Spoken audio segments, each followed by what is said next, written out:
இன்னைக்கு எபிசோட்ல அந்த எக்ஸுமே சேர்மனை மீட் பண்ணி தான் பேசிட்டு இருப்பான். அப்ப அந்த சேர்மனுமே கொஞ்சம் திமிரா தான் பேசிட்டு இருப்பான். இந்த சேர்மனோட பிளான் என்னவா இருக்கும் அப்படின்னா, ஹீரோனோட ஷேர் இவனோட ஷேரையுமே வாங்குறது தான் இவனோட பிளானா இருக்கும். இவனோட அப்பா, ஹீரோனோட அப்பான்னு சொல்லிட்டு 3 பேருமே ஃப்ரெண்ட்ஸா தான் இருந்திருப்பாங்க. இவங்க 3 பேரும் சேர்ந்து தான் இந்த கம்பெனியுமே ஸ்டார்ட் பண்ணியிருப்பாங்க. இப்ப இவனோட ஷேர எப்படியாவது வாங்கணும்னு தான் இவன் பிளான் பண்ணிக்கிட்டு இருப்பான். அப்ப இவனுமே சொல்லுவான், அந்த எக்ஸுமே சொல்லுவான், "என்னோட ஷேரெல்லாம் உன்னால வாங்க முடியாது. நான் எப்போதுமே உன்கிட்ட தோத்து போக மாட்டேன்." அப்படின்ற மாரி இவன் சொல்லிக்கிட்டு இருப்பான். அப்ப இவனுமே சொல்லுவான், அந்த சேர்மனுமே, "நீ எப்பவோ தோத்து போயிட்ட. உனக்கு தெரியலையா? நீ எப்படி இருந்தாலும் உன்னோட ஷேர்ஸ எனக்கு வித்து தான் ஆகணும். வேற வழியே கிடையாது. நீ எப்பவோ தோத்து போயிட்ட." அப்படின்னு சொல்லிட்டு இருப்பான். "இப்போ நீ எக்கச்சக்கமா கடன் வாங்கியிருக்க. உன்னால அந்த கடனே திருப்பி குடுக்க முடியாது அப்படின்றப்போ, உனக்கு வேற வழியே கிடையாது." அப்படின்ற மாரிலாம் இவன் சொல்லிட்டு இருப்பான்.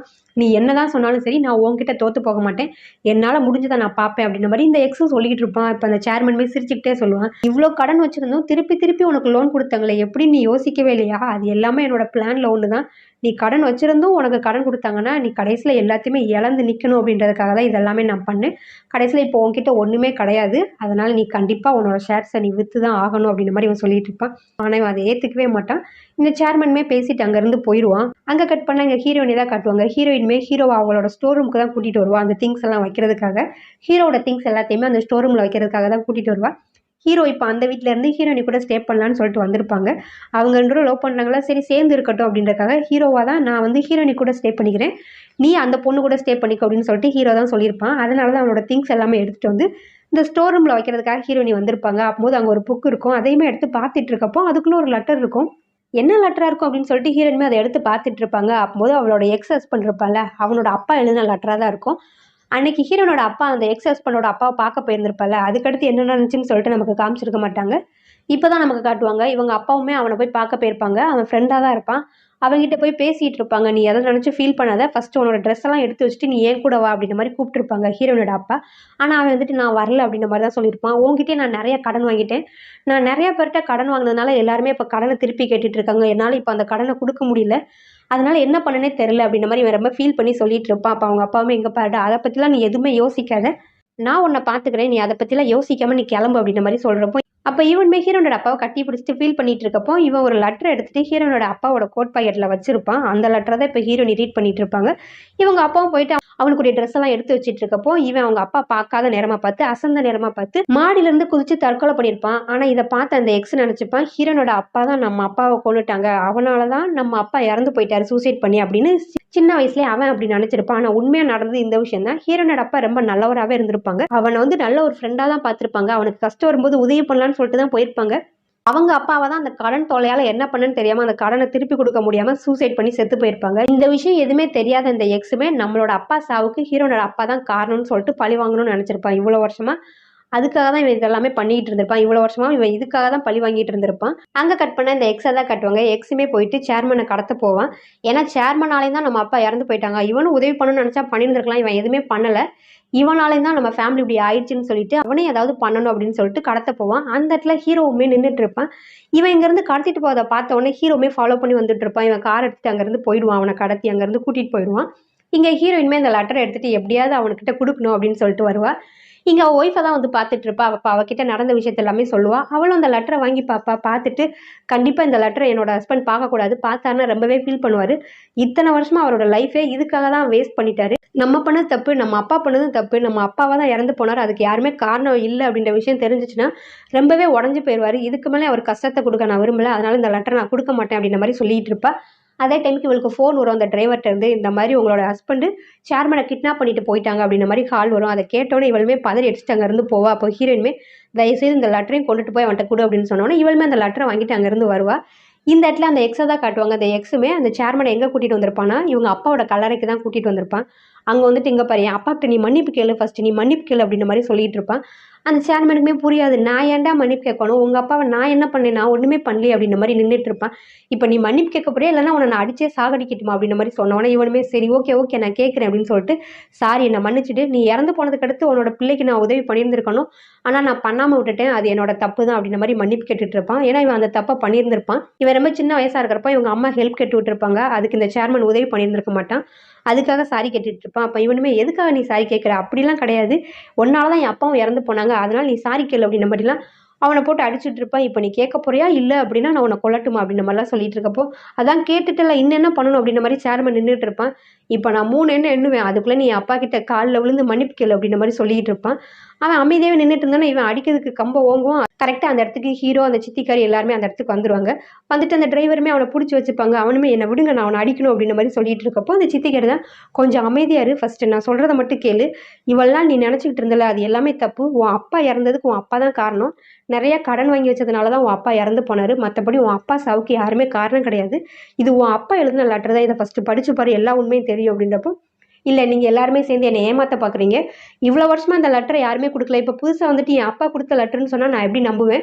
இது என் அப்பா எழுதுனது கிடையாது அப்படின்ற மாதிரி சொல்லிட்டு இருப்பா. அப்போ இவளுமே சொல்லுவா, நீயே வாசிச்சு பாரு, கண்டிப்பாக உனக்கே தெரியும் இது உன் அப்பா எழுதுனதா இல்லையான்னு சொல்லிட்டு கையெழுத்தை வச்சு நீயே கண்டுபிடிச்சிக்கோ அப்படின்ற மாதிரி சொன்னோன்னே இவனுமே உடனே அந்த லெட்டரை தான் வாங்கி பார்ப்பான். பார்த்துட்டு அந்த லெட்டரில் உள்ளதெல்லாம் ரீட் பண்ணுவான். ரீட் பண்ண இவனுக்கே கஷ்டமாக இருக்கும். நம்ம இவ்வளோ பெரிய தப்பு பண்ணியிருக்கோமா அப்படின்னு சொல்லிட்டு அப்போ தான் அவனுமே ரியலைஸ் பண்ணுவான், நம்ம பண்ணது எல்லாமே தப்பு தான் அப்படின்னு சொல்லிட்டு அப்போ ரியலைஸ் பண்ணிட்டு அங்கேருந்து போயிடுவான். இங்கே இந்த மேனேஜர் லேடி தான் கட்டுவாங்க. அவங்களுமே ஹாஸ்பிட்டலில் தன்னோட பையனை பார்க்கறதுக்காக வந்திருப்பாங்க. இவங்க வரதுக்கு முன்னாடியே இந்த கண்ணாடி போட்டவனும் கேக்கெல்லாம் எடுத்துகிட்டு வந்திருப்பான். இன்றைக்கி அவங்களோட பிறந்தநாளாக இருக்கும். அதுக்காக கேக்கெல்லாம் இவன் எடுத்துகிட்டு வந்திருப்பான். இவன் அடிக்கடி ஹாஸ்பிட்டலில் வந்து இந்த பையனை பார்க்கறதுனால இவங்களுமே அலோவ் பண்ணியிருப்பாங்க. சரி ஓகே, நம்மளோட பையனை ஒருத்தங்க பார்த்துக்கணும்ல அப்படின்றதுக்காக அவங்களுமே சரி வரட்டும்னு சொல்லி அலோவ் பண்ணியிருப்பாங்க. அந்த தைரியத்தில் தான் இன்றைக்கி அவன் கேக்கெல்லாம் எடுத்துகிட்டு வந்து சர்ப்ரைஸ் பண்ணிகிட்டு இருப்பான். அவங்க வந்ததுமே இவனுமே சொல்லுவான், அடுத்த வருஷம் உங்களோட பிறந்தநாள் உங்கள் கூட சேர்ந்து நான் செலிப்ரேட் பண்ணணும்னு ஆசைப்பட்றேன், அது நடக்குமா அப்படின்ற மாதிரி கேட்டுட்டு இருப்பான். அப்போ இவளுமே கொஞ்ச நேரம் அமைதியாக இருந்துட்டு அவளுமே சொல்லுவாள், நீ நினைக்கிறது எப்போதுமே நடக்காது, நம்ம 2 பேராலையும் ஒன்றாலாம் இருக்க முடியாது, ஒன்றாலாம் வாழ முடியாது அப்படின்ற மாதிரி அவள் சொல்லிட்டு இருப்பாள். அப்போ அவனுமே சொல்லுவான், எனக்கு நல்லாவே தெரியும், இருந்தும் நான் அவங்க கூட இருக்கணும்னு நினைக்கிறேன், உங்கள் கூடயும் உங்கள் பையன் கூடயும் எப்போதுமே நான் இருக்கணும்னு ஆசைப்பட்றேன். நான் ஒன்றும் ரொம்ப எக்ஸ்ட்ராடினரியான ஒரு பர்சன்லாம் கிடையாது, நான் ஒரு நார்மலான சம்பாத்தியம் பண்ணுற ஒரு பையன் தான் அப்படின்ற மாதிரி அவன் சொல்லிகிட்டு இருப்பான். அதை கேட்டுட்டு இவளுமே ஃபீல் பண்ணிட்டு அந்த இடத்துல இருந்து போயிடுவா. இவனுமே பின்னாடி அங்கேருந்து போவான். அவங்க போன கொஞ்ச நேரத்துல இந்த பையனோட கண்ணில் இருந்து கண்ணீர் வரும், கையும் அசைய ஆரம்பிக்கும். இதை இவங்க பார்த்துருக்க மாட்டாங்க. இவளுமே வெளியே போயிட்டு நின்றுட்டு பேசிகிட்டு இருப்பா, எதுக்காக இப்படிலாம் பண்ணிட்டு இருக்க, உனக்கு நல்லாவே தெரியும் என்னோட பையன் கோமாவில் இருக்கான், அவன் எப்போ எந்திப்பான்னு கூட தெரியாது, ஒருவேளை அவன் அப்படியே படுத்த படுக்கையாக கூட இருக்கலாம், அவனை பார்த்துக்கிடணும் அப்படின்னா அது என்னோட கடமை, நான் அவனை பெற்றுட்டேன், நான் அவனோட அம்மா, அதனால் நான் அவனை பார்த்துக்கிறேன், நீ ஏன் தேவையில்லாமல் அவனை வந்து பார்த்துக்கிற அப்படின்ற மாதிரிலாம் கேட்குறப்போ அவனுமே சொல்லுவான், ஏன் அப்படின்னா எனக்கு உங்களை பிடிச்சிருக்கு, நான் உங்களை விரும்புகிறேன், அதனால நான் அவனை பார்த்துக்கிறேன், எனக்கு அது சந்தோஷமாக தான் இருக்குது, எனக்கு அது பாரமாலாம் தெரியல, உங்களுக்கு வேணால் அதை பார்க்குறப்ப எப்படி தெரியும்னு தெரியல, ஆனால் எனக்கு நீங்கள் 2 பேருமே பாரமாலாம் தெரியலை, என்னால் எவ்வளோ முடியுமோ நான் அவ்வளோ சம்பாரிச்சு உங்கள் 2 பேரையும் நான் நல்லபடியாக பார்த்துப்பேன். ஒருவேளை படுக்கையிலே படுத்துட்டு எந்திக்கவே முடியாமல் கடைசி வரைக்கும் அவன் படுக்கையிலே இருக்கிற மாதிரி சூழ்நிலை இருந்தால் கூட நான் அதை ஒரு பாரமாக நினைக்காம நான் அவனை நல்லாவே பார்த்துப்பேன், அவனோட சேர்த்து உங்களையும் நான் நல்லா பார்த்துப்பேன் அப்படின்ற மாதிரி நிறையா டைலாக்லாம் விட்டுட்டு இருப்பான். அந்த டைலாக்லாம் கேட்டவொடனே இவளுக்குமே மனசு மாறிடும். இவளுமே ஓகேன்னு சொல்லி அவனை அக்செப்ட் பண்ணிப்பா. அங்கே கட் பண்ண இந்த எக்ஸை தான் கட்டுவாங்க. இந்த எக்ஸுமே காலையில் எழுந்திரிச்சு சாப்பாடெல்லாம் ரெடி பண்ணிவிட்டு அவனோட ஒய்ஃப் தூங்கிட்டு இருக்க ஒய்ஃபை வந்து எழுப்பி விடுவா, சாப்பாடெல்லாம் ரெடி பண்ணிட்டேன் வா சாப்பிட போகலாம் அப்படின்னு சொல்லிட்டு 3 பேருமே உட்காந்து சேர்ந்து சாப்பிட்டுட்டு இவன் ரொம்ப சந்தோஷமாகவே சிரிச்சுக்கிட்டே இருப்பான். இதெல்லாம் பார்க்குற ஒய்ஃப்க்கு ரொம்பவே சந்தோஷமாக இருக்கும். சாப்பிட்டு முடிச்சுட்டு வந்து அவன் பையன் கூட சேர்ந்து ஜாலியாக விளையாடலாம் செய்வான். அந்த கவலை எல்லாமே மறந்து அவன் பையன் கூட ரொம்ப சந்தோஷமாகவே இருப்பான். விளையாண்டு முடிச்சு அவனை தூங்க வச்சுட்டு இவனுமே தூங்குறதுக்கு வருவான். இன்றைக்கி ஃபுல்லாகவே நான் ரொம்ப வேலை செஞ்சுட்டேன், ரொம்ப டயர்டாக இருக்கு அப்படின்ற மாதிரி வந்து சொல்லிட்டு தூங்க வருவான். அப்போ இவன் ஒய்ஃப்மே ரொம்ப சந்தோஷமாக இருக்கும். சரி பழைய விஷயங்கள் எதையுமே இவன் யோசிக்கல அப்படின்னு சொல்லிட்டு ரொம்பவே சந்தோஷமாக அவன்கிட்ட பேசிகிட்டு இருப்பா. நமக்கு கல்யாணம் ஆகி 4 வருஷம் ஆகுது அப்படின்ற மாதிரிலாம் சொல்லுவாள். 4 வருஷம் ஆச்சா, போனதே எனக்கு தெரியவே இல்லையே அப்படின்ற மாதிரி இவனுமே ரொம்ப ஜாலியாக தான் அவகிட்ட பேசிகிட்டு இருப்பா. அன்னைக்கு நைட் அப்படியே முடிஞ்சு போயிடும். மறுநாள் காலையில் விடிஞ்சதுக்கு தான் தெரியும் இவன் சூசைட் பண்ணதுக்காக ட்ரை பண்ணுவான். இந்த விஷயம் எப்படியோ ஹீரோயினுக்குமே தெரிஞ்சிடும். இவனுமே ஹீரோயினுக்கு மெசேஜ் பண்ணி விட்டுருப்பான், சாரி குட் பை அப்படின்ற மாதிரி மெசேஜ் போட்டு விட்டுருப்பான். ஹீரோயினுமே அவங்களோட வேலை விஷயமா எல்லாருமே டீமாக சேர்ந்து வெளியே போயிருப்பாங்க. அந்த மெசேஜை பார்த்துட்டு இவங்களுமே அங்கேருந்து கிளம்பி வருவாங்க. இவனுமே சூசைட் பண்ணுறதுக்காக ஒரு பில்டிங்கோட டாப்பில் போய் நின்றுட்டு இருப்பான். இவன் ஒய்ஃப்மே எவ்வளோ சொல்லுவாள், இங்கே பாரு தயவுசெய்து உனக்காக நான் இருக்கேன், நான் சொல்கிறத மட்டும் கேளு, இதை மட்டும் பண்ணாத, நேற்று எவ்வளோ சந்தோஷமாக இருந்த சாப்பாடெல்லாம் செஞ்சு கொடுத்து நம்ம பையன் கூட விளாண்டு சந்தோஷமாக தானே இருந்தேன், இன்றைக்கே இந்த மாதிரி பண்ணுறேன் அப்படின்றப்ப ஆமாம் நான் பண்ணது ரொம்ப பெரிய தப்பு, நான் எல்லாருக்குமே தப்பு பண்ணிட்டேன், அதனால் என்னால் உயிரோடு இருக்க முடியாது, நான் பண்ண தப்புக்காக நான் சாகுறது தான் கரெக்ட் அப்படின்ற மாதிரி சொல்லிட்டு அவன் சாக போகிறேன்ற மாதிரி சொல்லிட்டு இருப்பான். அவன் ஒய்ஃப்மே எவ்வளோ கன்வின்ஸ் பண்ண ட்ரை பண்ணுவாங்க, பாரு ஒரு நிமிஷம் நான் சொல்கிறத மட்டும் கேளு, இந்த மாதிரி முடிவெடுக்காத, நம்ம 3 பேரும் சந்தோஷமாக வாழலாம், நேற்று நீ எவ்வளோ சந்தோஷமாக இருந்த, அது மாதிரி நம்ம 3 பேரும் சேர்ந்து நம்ம லைஃப்பை நார்மலாக ஒரு சந்தோஷமான ஒரு வாழ்க்கையை வாழலாம், நான் சொல்கிறத கேளு அப்படின்ற மாதிரிலாம் அவன் சொல்லிட்டு இருப்பா. அவன் கேட்கவே மாட்டான். அதுக்குள்ளே ஹீரோயினி அவன் டீம் எல்லாருமே அந்த இடத்துக்கு வந்துடுவாங்க. அங்கே பார்த்தா இவனோட குழந்தைய அந்த டிரைவர் தான் வச்சுருப்பாங்க. இங்கே ஹீரோயின்மே குழந்தைய ஹீரோக்கிட்ட கொடுத்துட்டு நான் போகிறேன்னு சொல்லிட்டு அவங்களுமே அந்த பில்டிங்குள்ளே வருவாங்க. ஹீரோயின்மே அந்த பில்டிங்கோட டாப்புக்கு தான் வருவாங்க. இவன் குதிக்க போகிறேன்னு சொல்லிட்டு குதிக்க போவான். அதுக்குள்ளே ஹீரோயின்மே வந்துட்டு ஒரு நிமிஷம் நில்லு அப்படின்ற மாதிரி சொன்னோன்னே இவனுமே அமைதியாக திரும்பி பார்ப்பான். அப்போ ஹீரோயின்மே சொல்லுவாங்க, நீ எனக்கு மெசேஜ் போட்டு விட்டுருந்தல, அதான் நான் ஏதோ என்கிட்ட சொல்ல வரேன்னு நினைக்கிறேன் அப்படின்றதுக்காக தான் நான் இங்கே வந்தேன், என்ன சொல்கிறதுக்காக எனக்கு மெசேஜ் போட்டு விட்டுருந்தேன் அப்படின்ற மாதிரி கேட்குறப்போ அவனுமே சொல்லுவான், சாரி நான் ரொம்ப பெரிய தப்பு பண்ணிட்டேன். சாரி. உங்க 2 பேத்துக்குமே நான் ரொம்ப பெரிய துரோகத்த நான் பண்ணிட்டேன். உங்க 2 பேர் லைஃபயுமே நான் கெடுத்துட்டேன். உங்க சந்தோஷத்த எல்லாத்தையுமே நான் கெடுத்துட்டேன். அந்த சித்திக்காரி என்ன மீட் பண்ணாம இருந்திருந்தா அப்படின்னா, அவ கண்டிப்பா ஒரு சந்தோஷமான ஒரு லைஃப வாழ்ந்திருக்க முடியும். என்ன மீட் பண்ணதுனால அவ லைஃபே இப்ப கஷ்டத்துல இருக்கு அப்படின்ற மாரி சொல்லுவான். அப்ப அவளுமே சொல்லுவா, "இங்க பாரு அப்படிலாம் ஒண்ணும் கிடையாது. உன் கூட இருக்கிறது தான் எனக்கு ரொம்ப பெரிய சந்தோஷமே. இப்ப வரைக்கும் நான் உன் கூட சந்தோஷமா தான் இருக்கேன். நீயா தான் அப்படி நெனச்சுக்கிற. அப்படிலாம் கிடையாது. நான் சந்தோஷமா தான் இருக்கேன்." அப்படின்ற மாரி அவளுமே சொல்லுவா. அப்ப இவளுமே சொல்லுவா, "இங்க பாரு நீ அப்படியெல்லாம் ஒரு ஆள் கிடையாது. நீயும் ரொம்ப நல்லவன் தான்." அப்படின்ற மாரிலாம் சொல்றப்ப அவன் ஏத்துக்கவே மாட்டான். "இல்ல நீங்க எல்லாருமே பொய் சொல்றீங்க. நான் அவ்ளோ நல்லவன்லாம் கிடையாது. நான் தப்பு பண்ணிட்டேன். உங்க 2 பேரோட சந்தோஷத்தையும் நான் கெடுத்துட்டேன். நான் தப்பானவன் தான். எனக்கு இந்த தண்டனை கரெக்ட் தான். நான் சாகப் போறேன்." அப்படின்ற மாரி சொல்றப்போ ஹீரோயினுமே சொல்லுவாங்க, "அப்படிலாம் கிடையாது. நீ ஏதோ ஒரு காலத்துல தப்பு பண்ணதான். அதுக்காக நீ மத்தவங்க கஷ்டப்படணும்னு நீ பார்த்துட்டுலாம் இருந்தது கிடையாது. நீயும் ஒரு நல்ல மனுஷன் தான்." அப்படின்ற மாரி இவங்களுமே பேச்சு குடுத்துக்கிட்டே இருப்பாங்க. அவன் இல்ல அப்படின்ற மாரி ஃபீல் பண்ணிட்டு இருப்பான். அவன் செஞ்ச தப்ப நெனச்சு ரொம்பவே வருத்தப்பட்டுட்டு இருப்பான். அதே டைம்க்கு போலீஸுமே அந்த சைடா போயிட்டு டக்குன்னு அவன புடிச்சுடுவாங்க. சூசைட் பண்ண போறவனையும் எப்படியோ ஒரு வழியா காப்பாத்திடுவாங்க. இங்க ஹீரோயினிக்கு பயங்கரமா கோவம் வரும். வந்து கத்திட்டு இருப்பாங்க. "இங்க பாரு கீழ உன்னோட குழந்தை இருக்கு. அந்த குழந்தைக்கு முன்னாடி நீ சூசைட் பண்ண போறேன்னு சொல்ற. உங்க அப்பா பண்ண அதே தப்ப தான் நீயும் பண்ண போற. உன் முன்னாடி உன் அப்பா சூசைட் பண்ணி இறந்து போயிட்டாங்க. இப்போ நீ உன் குழந்தை முன்னாடி சூசைட் பண்ணி இறந்தனா அந்த குழந்தையோட வாழ்க்கை எப்படி இருக்கும்? கொஞ்சமாவது யோசிச்சு பாத்தியா?" அப்படின்ற மாரி ஹீரோயினுமே புடிச்சு திட்டி விடுவாங்க. போலீஸுமே அங்கருந்து அவன கூட்டிட்டு போயிடுவாங்க. இங்க ஹீரோயினுக்குமே ரொம்ப கஷ்டமா இருக்கும். அவங்களுமே அந்த பில்டிங்ல இருந்து கீழ இறங்கி வந்துடுவாங்க. வந்ததுமே ஹீரோ வந்து கட்டி பிடிச்சு ரொம்பவே ஃபீல் பண்ணிட்டு இருப்பாங்க. சரி வீட்டுக்கு போலாம் அப்படின்னு சொல்லிட்டு 3 பேரும் சேர்ந்து வீட்டுக்கு தான் வருவாங்க. வீட்டுக்கு வந்து அந்த குட்டி பையன் இருந்துட்டு, "இவன் ஏன் இங்க நிக்கிறான்? இவன் நல்லவனே கிடையாது. இவன் கெட்டவன். இவன ஃபர்ஸ்ட் இங்கருந்து அனுப்பி விடுங்க. இவன பார்த்தாலே எனக்கு புடிக்கல." அப்படின்ற மாரி ஹீரோவ பார்த்து சொல்லிக்கிட்டு இருப்பான். இங்க ஹீரோயினுக்கு ஒண்ணுமே புரியாது.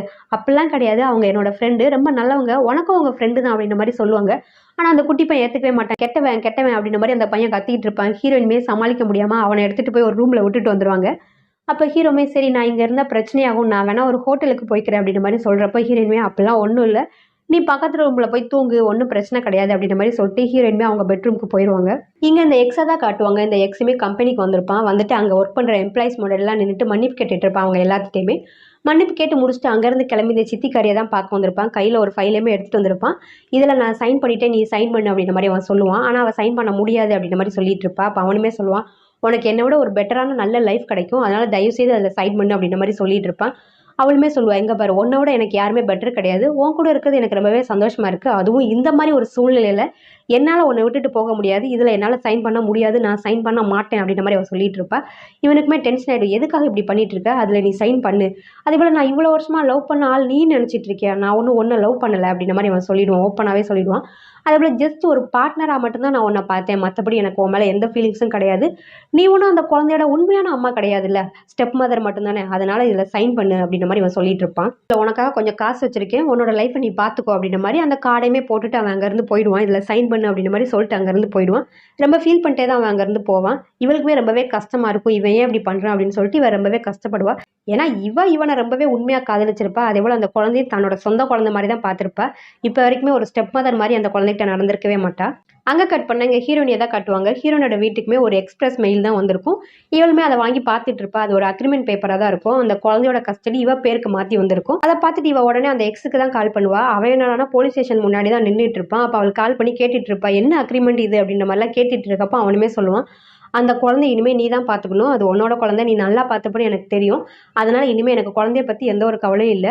நான் உன்கிட்டயும் உன் அப்பாகிட்டயும் மன்னிப்பு கேட்கணும். உன் அப்பா நல்லது தான் என் குடும்பத்துக்கு பண்ணியிருக்காரு. நான் தான் தப்பா நினைச்சுட்டு உன் குடும்பத்தையே நான் வந்துட்டு இவ்ளோ கஷ்டப்படுத்திட்டேன். நான் இவ்ளோ பெரிய பாவி ஆயிட்டேன். நான் பண்ண தப்புக்கு கண்டிப்பா எனக்கு தண்டனை கிடைச்சு தான் ஆகணும். அதனால தான் நான் வந்திருக்கேன். நான் எனக்குரிய தண்டனைய வாங்க போறேன்.